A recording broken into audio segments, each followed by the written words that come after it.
नाज़रीन, मैं हूं मरीम खान और आप देख रहे हैं पाक न्यूज़ टीवी।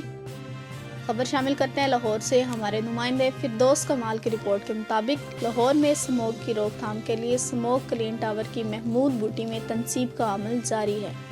महकमा माहौलियात पंजाब की जानिब से कहा गया है कि महमूद बूटी का मुकाम फ़िज़ाई आलूदगी ज़्यादा होने के बायस मुंतखब किया गया। स्मोक क्लीन टावर 21 दिसंबर तक मुकम्मल फ़ाल कर दिया जाएगा। तर्जमान के मुताबिक ये टावर हवा से जहरीले ज़रात साफ़ करने की सलाहियत रखता है। दूसरी जानिब पंजाब की सीनियर वज़ीर मरीम औरंगज़ेब ने कहा है कि स्मोक पर काबू पाने के लिए जदीद टेक्नोलॉजी का इस्तेमाल वक्त की ज़रूरत है।